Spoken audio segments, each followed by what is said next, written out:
বন্ধুরা, iron Brotherhood কি তাহলে তাসের ঘরের মতো ভেঙে পড়তে চলেছে?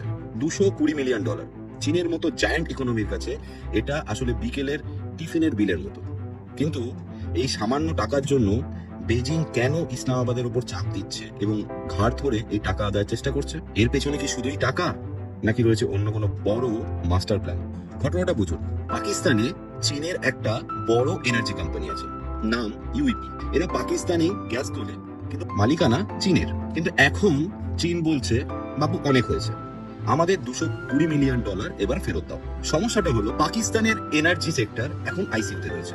সাধারণ মানুষ তো বিল দেয়ই না, উল্টে সরকারও প্রাইভেট কোম্পানির বিল আটকে রাখে। ব্যাস তৈরি হয়েছে বিশাল সার্কুলার ডেট ট্র্যাপ। মানে চেইনটা এমন ভাবে জট পাকিয়ে গেছে যে চীনের কাছে টাকা পৌঁছানোর সমস্ত রাস্তা বন্ধ।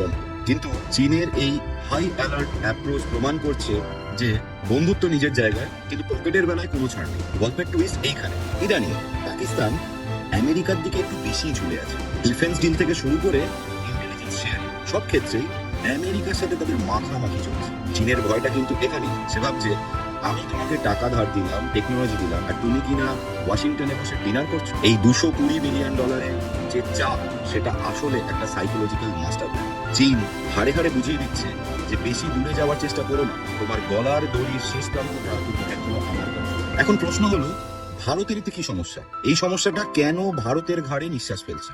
এক, পকেট স্টেট। পাকিস্তান যদি এই টাকাটা না দিতে পেরে চীনের কাছে বিক্রি হয়ে যায়, তাহলে ভারতের প্রতিবেশী দেশ হিসাবে ভারতের সীমান্তে আমরা একটা সার্বভৌম দেশ নয়, দেখতে পাবো একটা চাইনিজ মিলিটারি আউটপোস্ট। দুই, র্যাডিকালাইজেশন। পাকিস্তানের অর্থনীতি যদি পুরোপুরি ভেঙে পড়ে, তবে তার সুযোগ নেবে টেররিস্ট গ্রুপগুলো, যার আজ সরাসরি এসে পড়বে ভারতে। তিন, সিপিইসি ও পিওকে।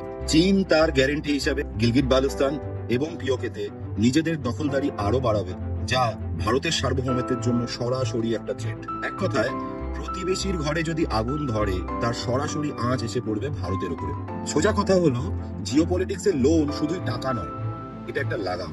পাকিস্তান এখন দু নৌকায় পা দিয়ে চলার চেষ্টা করছে বটে, কিন্তু চীন তাদের হাড়ে হাড়ে বুঝিয়ে দিচ্ছে যে তাদের কাছে কোনো এসকেপ রুট নেই। আপনার কি মনে হয়, পাকিস্তান কি চীনের এই ডেট ট্র্যাপ থেকে বেরোতে পারবে, নাকি তারা চীনের একটা কলোনি হতে চলেছে? জানান আমাদের কমেন্ট করে। সঙ্গে লাইক এবং শেয়ার করতে ভুলবেন না। নমস্কার।